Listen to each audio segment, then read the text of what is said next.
வெகு தூரம் போய்விட்டேன். ஏதோ தொலைந்தது போன்ற உணர்வு. திரும்பி பார்த்தேன்.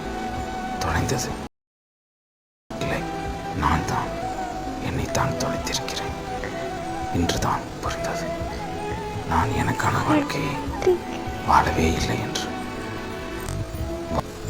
கொடுங்க, சில மணி நேரம் பிடிவாதம் பிடியுங்கள், அன்பை பொழியுங்கள், கோபத்தை சற்று குறைவாக திணியுங்கள், பாராட்டி பழகுங்கள், குறை கூறுவதை தவிர்த்திடுங்கள்.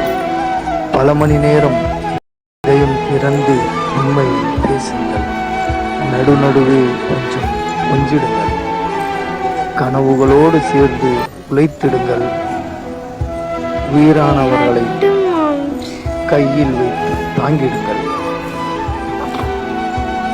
நான் என்பது இப்பொழுது அலையடுத்து கரையில் ஓரங்கட்டப்பட்ட சிறு பாறை. உன் நினைவலைகள் அடித்து அடித்து பிடித்து தேங்கி போய் இப்போதெல்லாம் யார் என் மீது கல்லெறிந்தாலும் குறை கூறினாலும் நான் கோபப்படுவதில்லை, காயப்படுவதும் இல்லை. மாறாக கறந்து போக பழகிக் கொண்டேன். காயங்கள் வாங்கி பழகிக் கொண்டு விட்டுக் கொடுங்கள். அனைவரிடத்தில் அன்பாக இருங்கள், அனைவரையும் நேசியுங்கள், உறவை பேணி காத்துக் கொள்ளுங்கள், உடன் பிறந்தவர்களை தாங்கிக் கொள்ளுங்கள். அனைவரும் நம் வாழ்க்கையில் முக்கியமானவர்கள். யாரிடமும் கோபத்தில் வார்த்தைகளை விட்டுவிடாதீர்கள். உங்கள் மீது கோபப்பட்டவர்களை மன்னித்து அரவணையுங்கள்.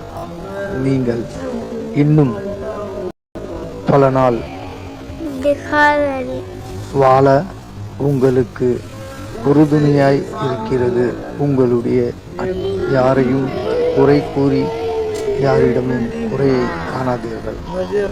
நம்மை அனைவரும் தேவை என்று அனைவரையும் அரவணைப்போம். தெரிய தெரிய தெரியாதது அதிகம் இருக்கிறது என்று தெரிய வருகிறது.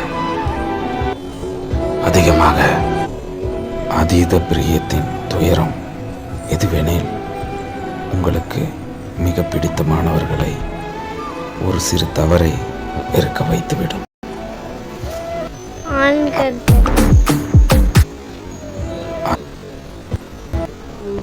ஆயிரம் சொற்களை கொண்டு ஒருவரை வெறுக்கலாம், ஆனால் அன்பு என்ற ஒற்றை சொல்லிக்கொண்டே ஒருவரை நேசிக்க முடியும். 1000